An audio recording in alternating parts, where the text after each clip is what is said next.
La parole est à Monsieur Gauthier Caron-Thibault pour le groupe Paris en commun. Merci Madame la maire, mes chers collègues.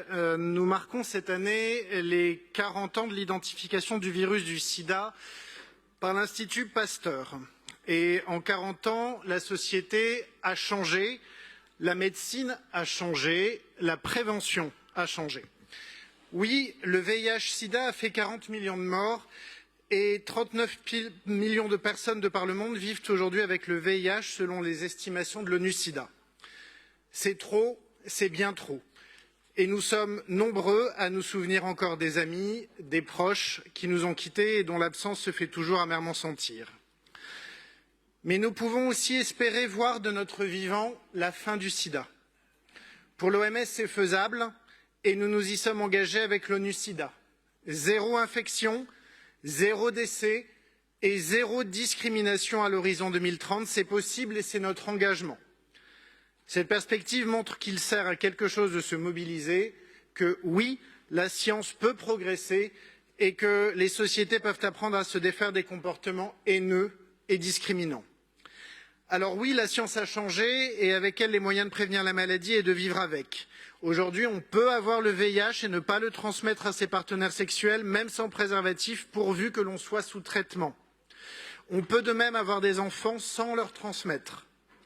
Aujourd'hui, un traitement médicamenteux à lui seul peut efficacement protéger de l'infection et aujourd'hui, notamment grâce à une expérimentation menée à Paris, on peut se faire dépister en laboratoire de ville sans ordonnance et sans avance de frais. Mais j'y reviendrai par le vœu que mon groupe a déposé. Aujourd'hui, une personne séropositive sous traitement a la même espérance de vie qu'une personne séronégative.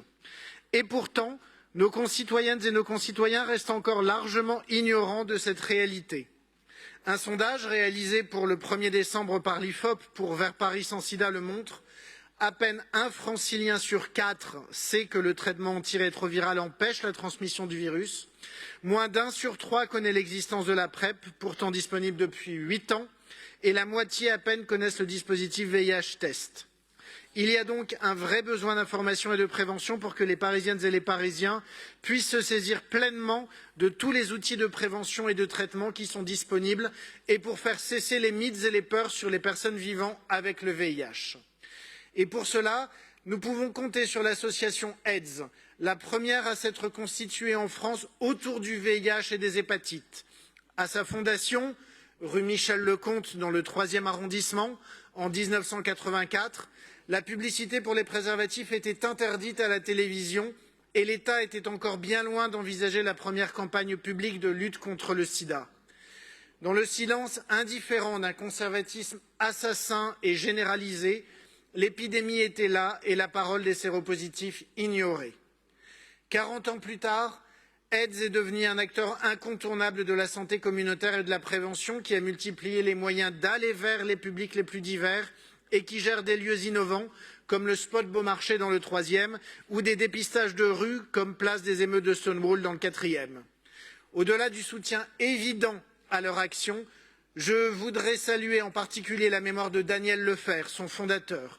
Suite à un vœu voté ici même à mon initiative après son décès, nous allons en effet pouvoir inscrire son nom et son histoire dans la mémoire des rues de Paris, là où il a vécu, là où il a milité. Oui, ces 40 ans de combat nous apprennent l'âpreté d'un combat au corps à corps avec les préjugés, les peurs et les tabous, mais ils justifient aussi l'espoir irrépressible de mettre fin collectivement au sida.